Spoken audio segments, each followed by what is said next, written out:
Dinamovist, ai reușit să scoți ce ți-ai dorit. Pas aici pentru Răduț, nu e offside. Răduț blocat de Cerniauskas, încă un șut al lui Hora, faza continuă. Antal la marginea careului, șut pe centru și prinde Cerniauskas. Cred că a fost execuția lui Axinte. Sau dropa, să vedem dacă a fost cu dreptul. Mai degrabă dropa. Încă o dată ocazia lui Răduț. S-a spus că din vară ar putea juca pentru Dinamo, e la final de contract. Minge mișcată, n-au așteptat fluierul, însă dinamoviștii a bătut Eche. Excelentă lovitură liberă pe care au avut-o dinamoviștii. Șutează Romario peste zid, dar și peste poartă.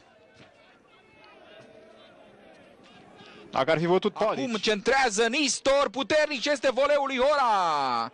Un nou șut pe spațiul porții lui Cerniauskas, dar nu vorbim despre un șut convingător al golgheterului campionatului României.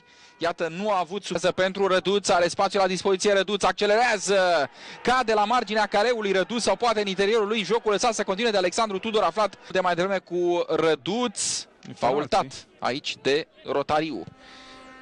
Intră în el Rotariu, intervine și Axinte, nimic consideră Alexandru Tudor. Mai degrabă la acea mână a lui Răduț fusese fault. Galben pentru Romario și mai are unul Romario văzut în prima repriză.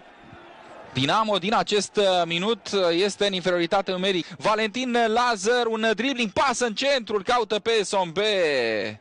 Era o șansă bună pentru Dinamo, centrarea acum pentru Dorin Rotariu, prinde Răzvan Stanca, Rotariu câștigase acolo duelul cu importante, periculoase din această repriză și în careul său, iată, derby, Răduț, centrare puternică pe bara a doua, Nicoară oprește mingea, întoarce balonul în mijlocul careului, Hora!